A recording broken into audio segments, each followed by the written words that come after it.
Bonjour à tous. 5 blessés, dont 3 graves, dans un choc frontal sur la commune de Marly-sur-Arroux en Saône-et-Loire.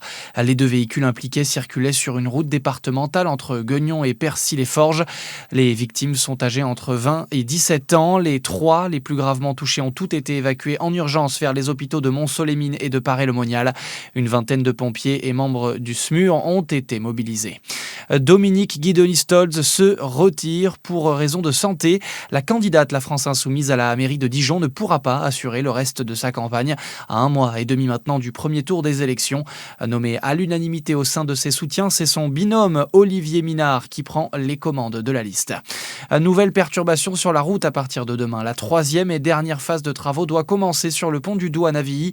2 arches sur les 5 que compte l'ouvrage restent à restaurer. La circulation se fera sur une voie régulée par des feux jusqu'au 15 octobre avec des coupures ponctuelles à prévoir sur certaines journées. La circulation des poids lourds est en théorie toujours interdite, même si de nombreux véhicules lourds empruntent toujours cette voie.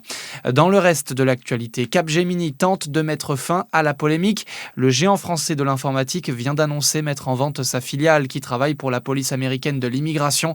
l'ICE, vivement critiqué ces dernières semaines après la mort de 2 manifestants tués par balle par des agents fédéraux aux États-Unis. Une marche blanche pour demander justice et vérité. 1 mois après le drame de Crans-Montana, plusieurs centaines de personnes ont défilé hier dans les rues de Lutry, commune suisse où habitaient plusieurs victimes qui ont perdu la vie lors de l'incendie du bar Le Constellation le soir du Nouvel An. De nombreux parents ont pris la parole pour exprimer leur colère. Et puis, c'est officiel, Besançon accueillera à nouveau une étape de Coupe du Monde de cyclocross la saison prochaine. L'Union cycliste internationale vient de le confirmer en dévoilant son calendrier pour 2026-2027.